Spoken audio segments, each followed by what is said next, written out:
It's me, man, here, Double H, half to that hope, man. We are coming at you here for, of course, another, let's just put that a bit down. Coming at you here for another Q&A. Remember, to get your question answered, you head to the official website, halfoffootballhot.com. You put in your name, your email, you ask a question, and I shall answer it a week after. So let us go into this right now. So this is from Mustafa Awad. If you were to pick a five-a-side team that would dominate and win, who would it be? And if you were to pick a five-a-side team that would be the most entertaining and fun to watch, who would it be? P.S. You can exclude the goalkeeper. No, I'm not going to exclude the goalkeeper. I'm going to I'm going to put in the keeper as well. A five-a-side team that would dominate, so not that would just dominate. Neuer. I put in Bart Simpson in defense. Then I'd probably have Vieira, who can be the midfielder and the defender coming back. Then I'm going to roll with Maradona and Ronaldo. And of course, there's only one Ronaldo. So that's the team I think that would dominate. Now, a team that I feel would entertain, Higuita in goal, because Higuita didn't really care about keeping. He was actually better coming at than actually being in goal. Marcelo in defense. Then I'd have Ronaldinho. I would have Okocha. And I have Ronaldo, the main Ronaldo. I think that team would be literally the most entertaining team to watch. Alright, man. Thanks for that question. So let's see. Next one that we have here. Mark Rushford, okay. Hi, Double H, my G. Why is everyone counting Bine? I don't even see them in the media. They have a serial killer as a striker who Ronaldo is desperate for at Real. Yeah, like I've said this many times, it makes no sense, and I think it's actually an insult to even consider them a dark horse. But as I say, if you're a Bayern fan and people aren't looking at you and are only viewing you as a dark horse, that is a great thing, because what you want is to come under the radar and shock everybody by winning everything. That'll be the key thing. All right. From Mo. Hello HH, I love your content, great videos, keep up the good work. If you look at Barca in the Champions League, they really haven't been as good as they are domestically. Like the first game, the Juve was good because they won 3-0, but other than that, they drew with freaking Olympiacos, they won 1-0 versus Sporting, and the only goal was an own goal by Sporting, and they got a 0-0 versus Juve, which isn't too bad, but still not great. Then versus Chelsea, the first leg, they were extremely lucky to get a goal because of Christensen's mistake. Then in the second leg, they won 3-0. And even though Messi and Umtiti were great, they still gave Chelsea a lot of chances to score, which Chelsea wasted. But if they came up against Bayern or Real Madrid, Messi definitely won't be given that much space. And a Lewandowski or a Cristiano will certainly score those chances. So are Barca really as strong as everyone says in the Champions League? Like if they play versus Bayern or Madrid like they did versus Chelsea, I just don't think they would get away with it. What do you think? By the way, sorry for the long message. No, it's fine. For me, I still feel that Barcelona will be able to raise their game based on their position. Now, you mentioned Real Madrid. Please remind me what the score was when Real Madrid played against Barcelona in the league.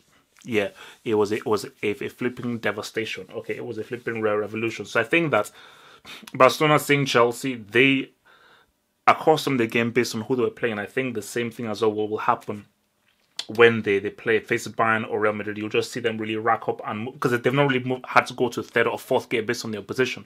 But if they need to go to third, fourth, fifth gear, they very much will be able to do so. Manfred Gunza. Hey HH, do you have often talked about your favorite movies, but what are your favorite TV shows and sitcoms? Personally, my favorite TV series are Breaking Bad and Suits, and some of my favorite sitcoms of all time include The Office, Fresh Prince, and The Cosby Show. I'm gonna do a video on this. So I'm gonna definitely do a video on this and break it more down. But just off the top of my head, TV shows: Wire, Quantum Leap, 24.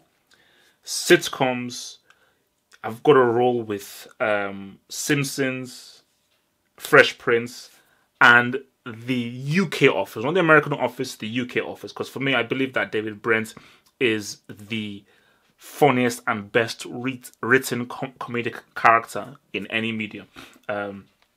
So there you go. But I'll definitely do a video that focuses on that a bit in more detail. This is from Nicholas. Hey HH, it's your boy Nicholas from Trinidad. It's been a while. I haven't submitted a question, so I wanted to ask about the Messi Cristiano debates. People always bring in the growth hormone arguments against Messi and say if Messi didn't have growth hormones, he probably wouldn't be the player he is today or even on the pitch. Is this a valid argument or a poor one? It's a crap one. It's a complete crap one. The growth hormone was to help him. Without it, he wouldn't have actually been able to do anything. So I don't think it gave him an unfair advantage. So yeah, that's a rubbish argument. Hamza Ali Freza, hi HH, do you think Saudi Arabia has any chance of not getting digested by Luis Suarez?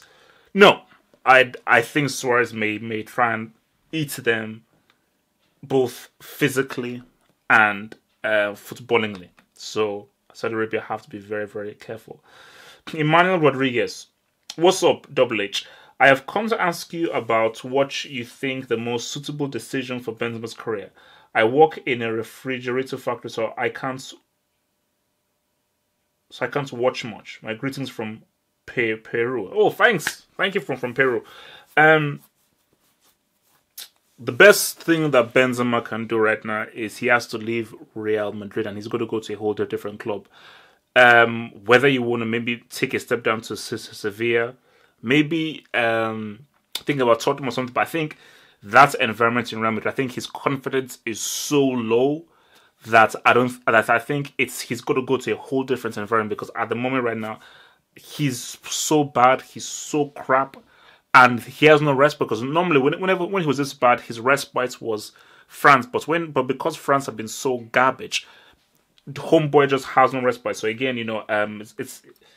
look, it is what it is. But he needs to leave Real Madrid because it's not a good environment for him. Thank you for your question there, and greetings over there in Peru. Sir Dragoon, question: in your opinion, in what year was Messi in his prime? For me, it would be the Messi of now, even though I don't think he was more destructive offensively with his rapid pace and dribbling in the false line. This Messi, anyone can come deep and control games and have more of a playmaking role with a much improved passing ability. For me, I would argue that this is Messi at his very best. I mean, you could say when he allegedly, I need to check this, when he allegedly scored like something like 90-something goals within a calendar year. Many people point to that really being the greatest that we've ever seen of him. But I think when you take things overall, the goals, the passing, the influence, the consistency, how he's controlling games, the greater responsibility he has of him. The Messi I saw last year was flipping amazing. The Messi was seeing of this year, how he's pretty much almost carrying the team on his shoulders. This is arguably him at his very best. So sorry, I mean I can only answer one question per person. So sorry, Dragon, I'm sorry, I can only answer one question per person. Alessio, hi HH. Just my observation and guess. What position do you think? Okay, what the hell? So hi HH. Just my observation and guess. What position do you think I am or am suited to? Okay, based on the guess, because I've seen what you look like. I think you're a central defender. I think I just think, because I know guys who have your body frame, so I think that you're probably like a ball-playing central defender, like a Bonucci or someone. That would be my guess. From Pimchus, is crossing a lost art in football? I've seen so many poor crosses from wingers, wingbacks lately. I should do a dissection on it. It's probably something I'm actually working on my Patreon, talking about wingers specifically. Nobody knows how to cross anymore. It's a fact. I mean, like it's true. The crossing of people these days is horrendous, and yeah, it is a lost art because wingers right now are inverted wingers and inside forwards, so they're not even required to cross. So yeah, it's messed up. From AJ, what do you think of Roberto Firmino's list of best Premier League players? Salah, Kane, Gabriel Jesus, Kevin De Bruyne, Ilkay Gundogan, Pogba, Lukaku, Musa Sissoko, Musa Dembele, Willian, Hazard, and Ozil. Are these the best of all time? Because again, if that's the best of all time, it does make sense because Drogba, Shearer, Zola, Di Canio, Tony Adams, Sol Campbell, Ginola, special mention for Hasselbank. But maybe these are guys that he's played with. So when I'm looking at these names, these are guys that he's played with. So I think guys that he's played with, yeah, fair enough, So this is best Premier League players, yeah. I mean, I would pretty much agree with that. I'm not too sure about Zillage though. Adam. Hi HH, in your opinion, who do you think is the most underrated English player over the last 15 years? In my opinion, it is without doubt Joe Cole. nothing more to add. Joe Cole is. I mean, if England truly appreciated Joe Cole and they made Joe Cole and they built the team around Joe Cole, England would have been in a semi-final right now, albeit a final. It is criminal how England did not really appreciate Joe Cole, and because Joe Cole was easily the best and most talented player that England had, but they just did not realize the talents that they had within them. Pierre Richard Michel, hi AJ. My question this week is about Ronaldo. This is about Cristiano and Messi. There's no discussion about their talents and greatness, but my question is, does modern football have a huge help to their success? I know football is an evolution, but what team with budgets like 500, 600, 700 million, where you can buy any top players to come help with the competition being so unfair, like top players in their 90s like Maradona, Van Basten, and so far would have the top seasons with 17 to 20 goals in the domestic league, and they could have had 5 to 6 teams to compete. Plus, in Europe, you had more teams from small countries that used to play a high-level football before money came and they ruined it, like Ajax. Red Star Belgrade, even Celtic, was a tough team to play, and also, with now, everything's focused only about attacking and going forward. Does the modern game help them to get those huge stats, also without taking anything away from their natural talents? Keep the great work, HH. Thanks for the question. The game has changed. It's much more attacking, less defending, which is what I say to people. Would Lionel Messi and Cristiano score these amounts of goals in the late 80s, in the 90s, when the defending was a lot tougher, or 2000 to 2005, 2006, when you had some of the best defenders in their prime? It's difficult because remember, right now everybody's attacking. The defenders are not really taught how to defend. They're just taught how to be ball-playing defenders. So I definitely think that the way the game is benefits attackers and definitely benefits really amazing attackers like Lionel Messi and Cristiano. So yeah, I mean, they're still amazing at what they do, but they're definitely benefiting from the way that football has changed to make them so that it's much more in their advantage.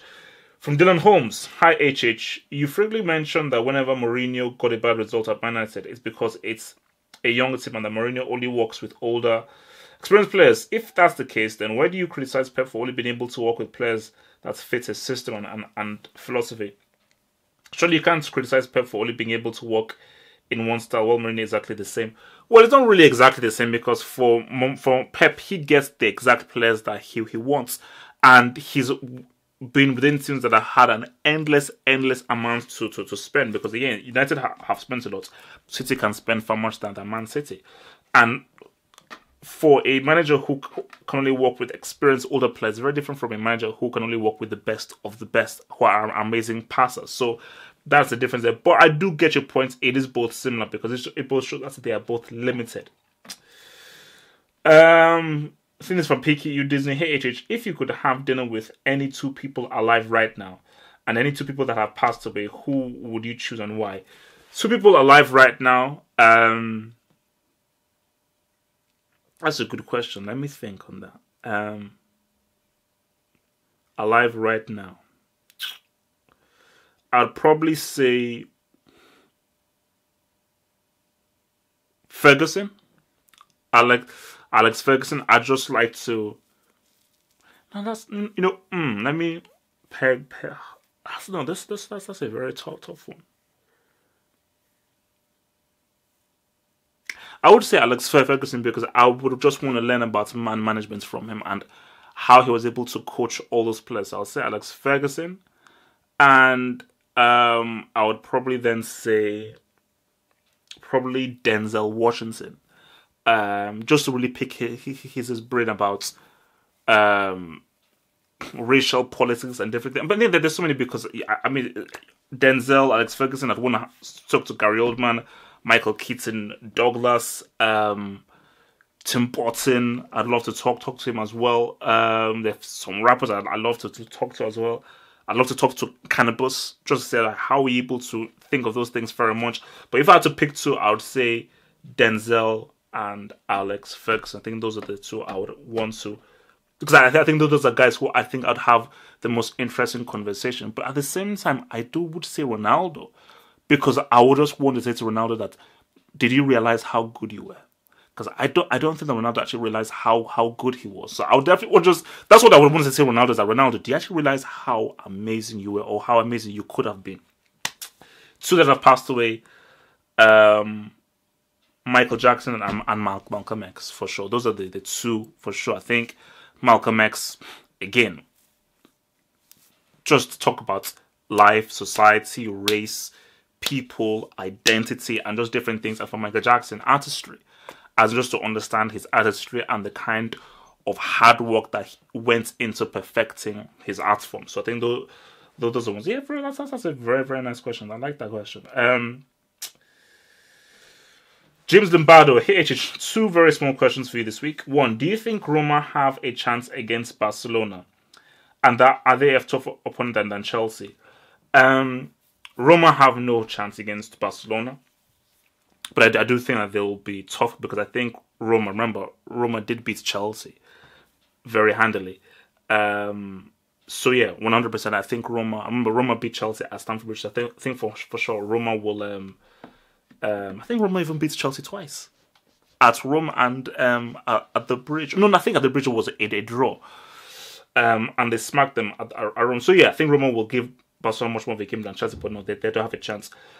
So how much credit do you give Klopp for Mo Salah's from this season? Some credit, definitely some credit, because I think coaching is coaching. But I think most of it is from Salah's development. But for sure, it's Klopp's system and his coaching and the kinds of things that he says to him and how he has positioned him. Definitely, Klopp has had a big say in what Mo Salah has been able to do.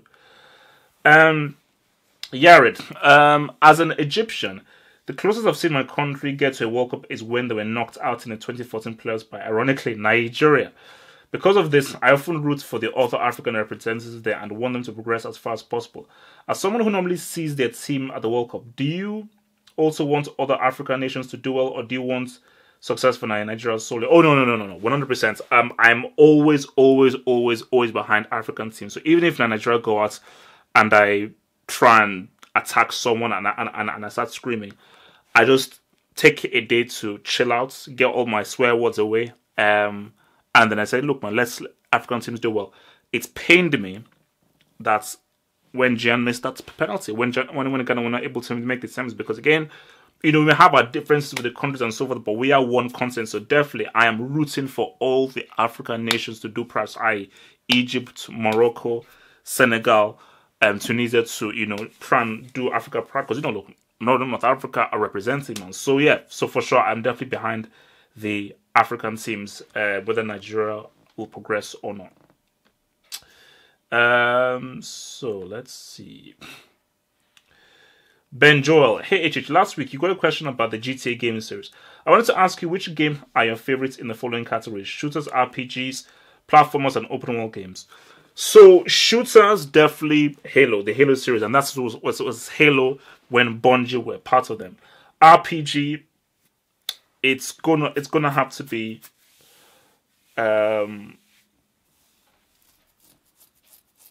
Mass Effect. RPG Mass Effect.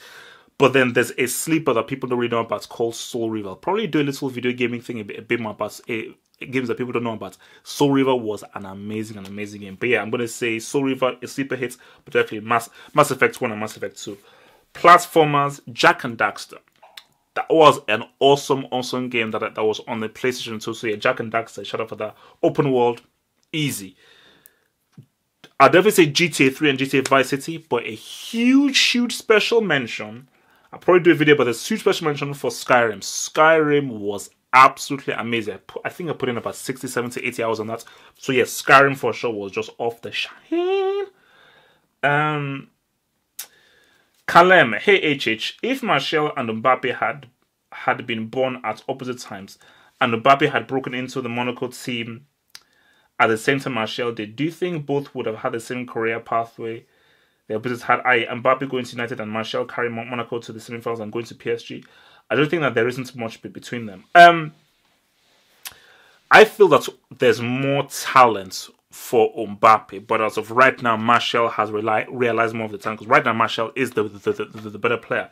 So it's very difficult, I think, for Mbappe. We just do not know what he could have done more. I do not know whether Martial would have been able to really inspire Monaco the way that Mbappe did, because I feel Mbappe is more talented overall than Martial. But talent is one thing you could have realized, is that just now, as of right now, Martial just has everything in his locker. So hopefully that's answered your question. Marty Ruiz, happy birthday in advance, Double H. Okay, thank you.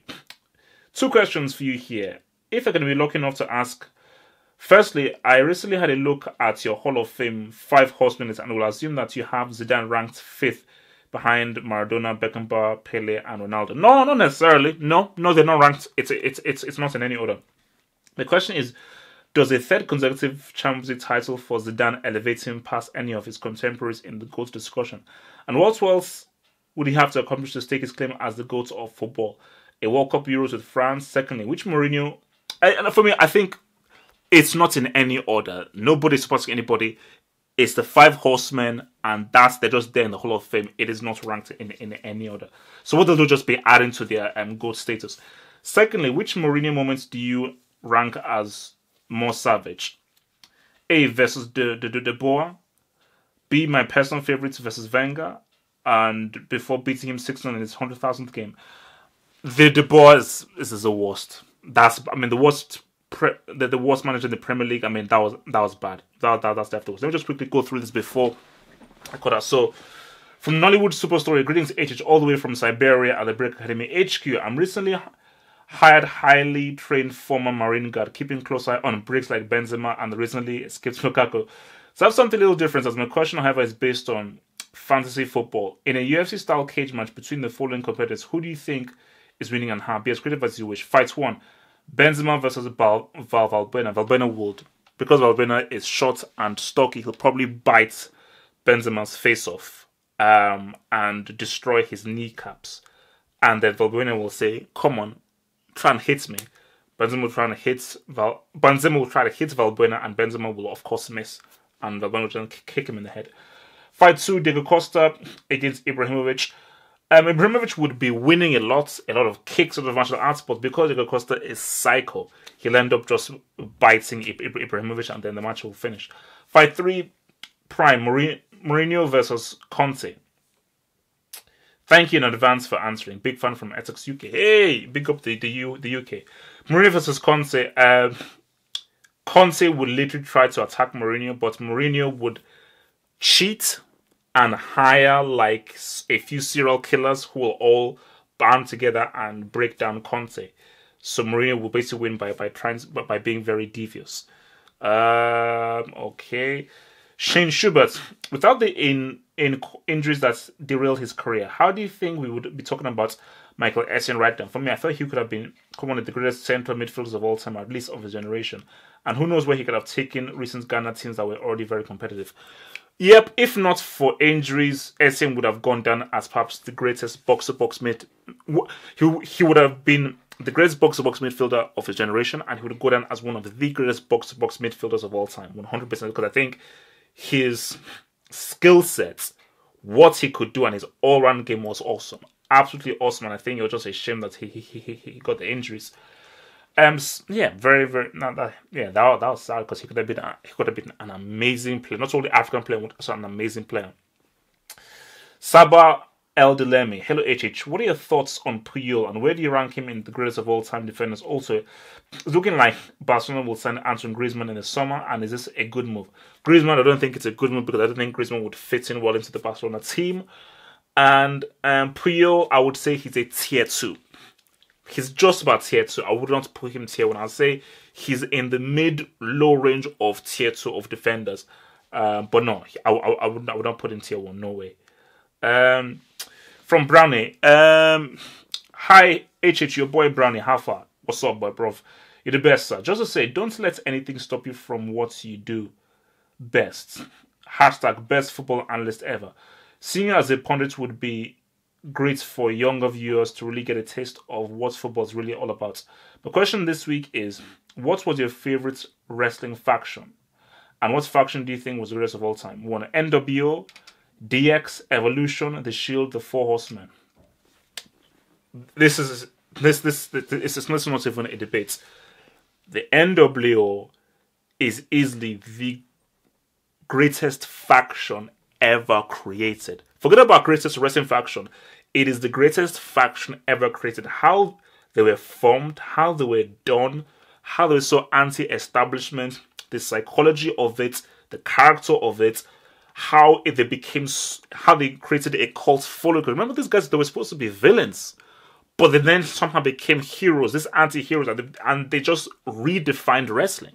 So easily 100%, that NWO, the New World Order, what's it called? Hogan, Scott Hall, Diesel, Razor Ramon, and so forth, and all the guys that joined them. I mean, look, it was because I was just watching a video about how they were formed. Without a doubt, those guys were the best faction ever. Like, it was amazing. I think I hated them because I was very young, and I was a huge Hulk Hogan fan, so I despised them. But I think in my older age, I was like, wow. So I think if I'd seen them now in like my older age, I would have loved them. But because I was young, I was like, no, these guys are just horrible. Oh shit, okay. So maybe this is the last one. Max Akundov. Hey AJ, what's your opinion on tattoos and what's your take on Dybala and Ekadi being left out? Tattoos are cool. I've been thinking of getting a tattoo, but I'm still not sure. Because if I was to get a tattoo, I'll just get a tattoo just in HH and just maybe life.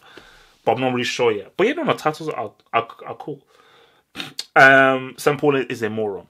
You know, if he's literally going to go to the World Cup without Dybala and Icardi, Argentina deserve to flop at the World Cup. And if they do flop without Dybala and Icardi, it'd be amazing. But the crazy thing is this. This is one of the situations where he doesn't take Dybala and Icardi and they actually go ahead and actually do well at the flipping end. It's that kind of thing that would probably end up happening. Guys, that has been it. It's been swell. Thank you very much for joining me for this Double H Q&A. I remember, to get your question answered next week, simply just send an email to your boy Double H Halfhope via the website halfhopefootballhub.com. Stay true. Peace.